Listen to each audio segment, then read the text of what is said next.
आप सभी को मेरा नमस्कार। आज 3 सितंबर है और शाम का समय है। तो मैं आपसे कुछ अपने विचार साझा करना चाहता हूँ। मेरा ये वीडियो बनाकर आप तक प्रेषित करने का उद्देश्य पॉपुलैरिटी गेन करना बिल्कुल नहीं है। मैं तो केवल अपने विचारों को आपके साथ साझा करना चाहता हूँ। अगर मेरे विचारों से किसी को भी किसी प्रकार का कष्ट होता है तो उसके लिए मैं क्षमा प्रार्थी हूँ। परसों 5 सितंबर है और हम सभी जानते हैं कि 5 सितंबर शिक्षक दिवस के रूप में मनाया जाता है।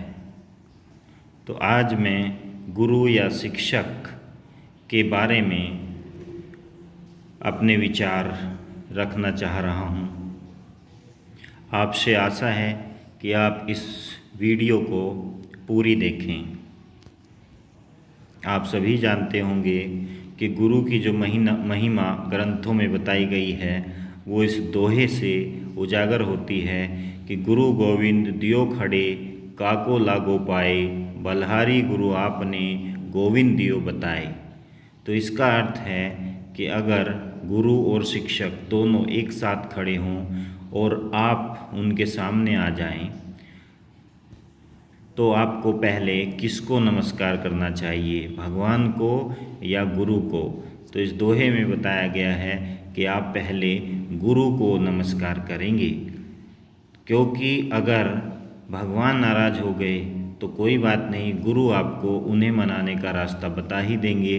लेकिन अगर गुरु नाराज़ हो गए तो भगवान की कोई गारंटी नहीं है कि वो आपको गुरु को मनाने का रास्ता बताएं।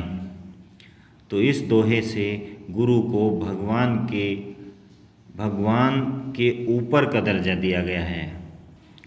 एक और मैं बात आपको बताऊंगा कि चाणक्य ने भी कहा था कि गुरु या शिक्षक साधारण नहीं होता, सृष्टि और प्रलय दोनों ही उसकी गोद में खेलती हैं। और उन्होंने ये साबित करके भी दिखाया। चंद्रगुप्त मौर्य जो एक छोटा बच्चा था, उसको पूरे भारत का सम्राट उन्होंने बनाया।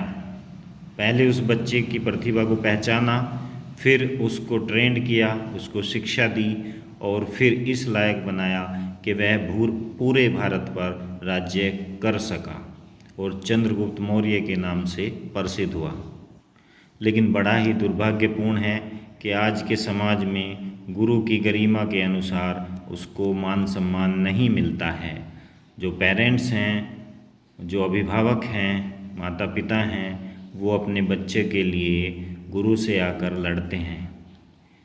कई छोटे छोटे मैटर्स हैं जिनके ऊपर वो गुरु से नाराज़ होते हैं, उन्हें बुरा भला कहते हैं।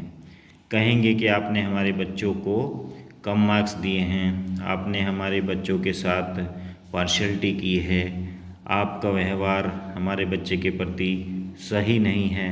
ऐसे ही बहुत सारे छोटे मोटे जो ब्लेम्स हैं वो गुरुओं के ऊपर लगाते हैं। और बच्चे भी गुरुओं से एग्री नहीं होते, वो भी नाराज़ होते हैं। किसी एक शिक्षक की बात वो दूसरे शिक्षक से कहेंगे, बुराई करेंगे, दूसरे शिक्षक की बुराई तीसरे शिक्षक से करेंगे। उनको भी अपने गुरुओं पर भरोसा नहीं है। वो भी ये सोचते हैं कि इसको ज़्यादा नंबर दे दिए हैं, मुझे कम नंबर दे दिए हैं।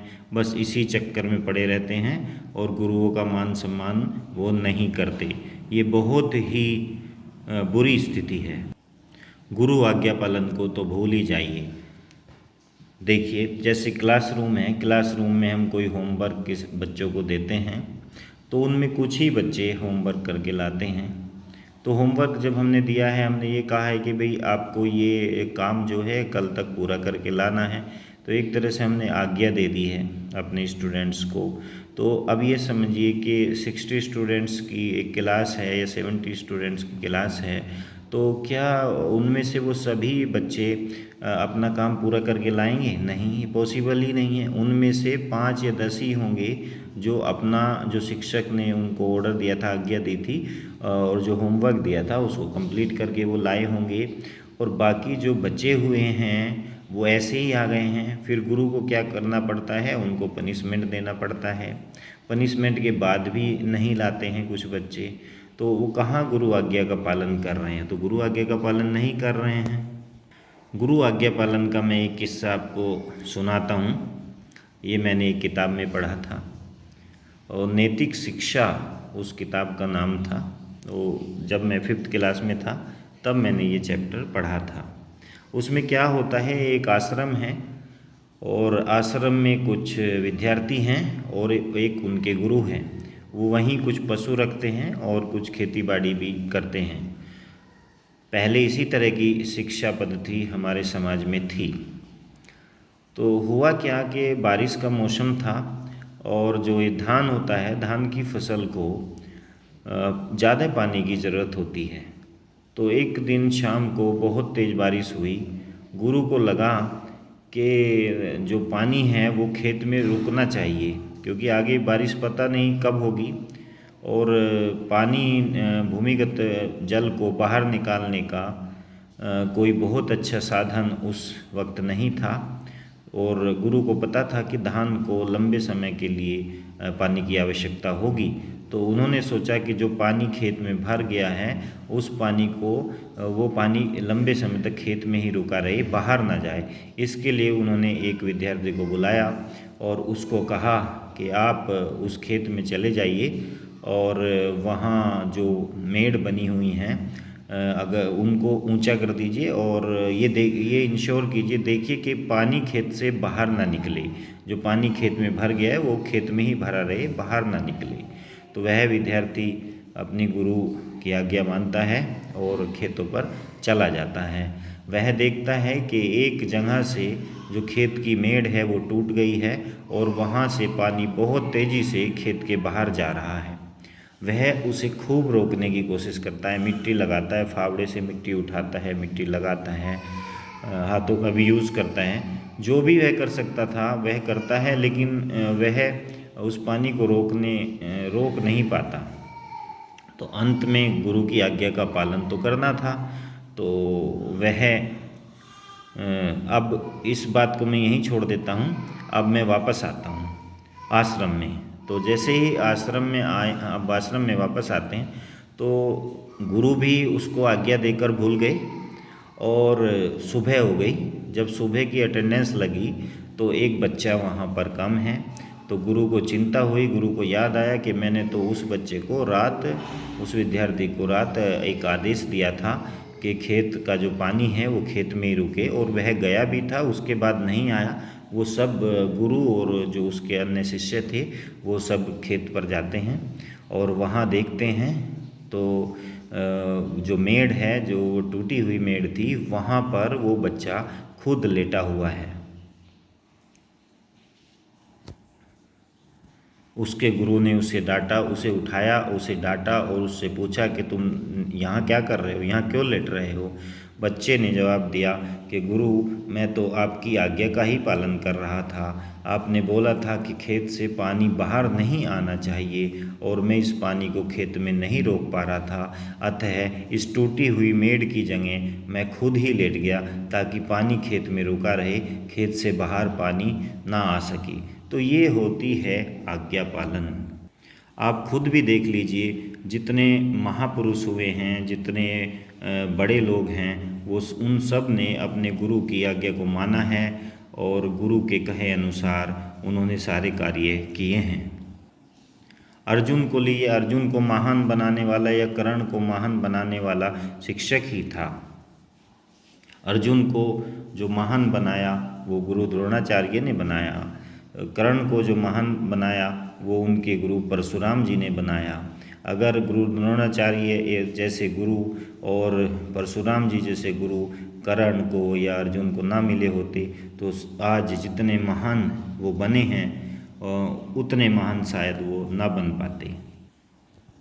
अब कुछ जो मेरे साथीगण हैं या स्टूडेंट्स हैं वो सोच रहे होंगे कि सर सारा ब्लेम अभिभावकों या बच्चों को ही दे रहे हैं और शिक्षकों के बारे में कुछ नहीं कह रहे हैं। तो मैं तो अब इतना ही कहना चाहूँगा कि देखो, ताली एक हाथ से नहीं बजती है। कुछ शिक्षक भी दोषी हैं, कुछ गलतियां शिक्षकों से भी हुई हैं। कुछ शिक्षकों ने शिक्षक की गरिमा का ध्यान नहीं रखा, उन्होंने शिक्षक की गरिमा को कलंकित किया है। लेकिन ऐसे लोग तो समाज के हर क्षेत्र में मिल जाएंगे। तो इन थोड़े से लोगों की वजह से पूरे शिक्षक समाज को दोष देना मैं सही नहीं समझता। मेरा तो एक मैसेज है कि उन लोगों के लिए जो शिक्षक हैं या जो शिक्षक बनने के लिए कठिन परिश्रम कर रहे हैं, कोशिश कर रहे हैं, नवयुवक हैं और चाहते हैं कि हम शिक्षक बनना चाहते हैं, उसके लिए वो ग्रेजुएशन कर रहे हैं, टेट कर रहे हैं, बीएड कर रहे हैं, एग्ज़ाम दे रहे हैं। मैं तो उन सभी को कहना चाहूँगा कि यदि आपके अंदर दिल से ये आवाज़ आती है कि हाँ, आप शिक्षक आपका प्रोफेशन हो सकता है, आप जब शिक्षक बन जाएंगे तो आप शिक्षक की गरिमा के साथ न्याय कर पाएंगे या खुद आपको शिक्षण कार्य में रुचि है, तो तभी आप जो है शिक्षक बनने की सोचें।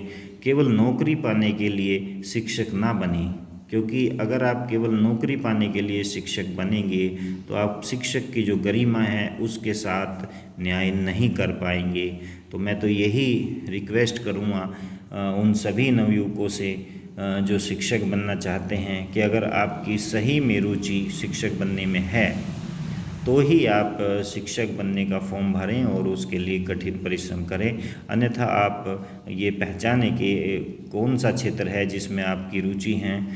इस समाज में, इस सोसाइटी में बहुत सारे ऐसे क्षेत्र हैं जहाँ पर जो है आप नौकरी के लिए जा सकते हैं। तो केवल नौकरी के लिए शिक्षक का कार्य स्वीकार ना करें या इस क्षेत्र में ना आएं।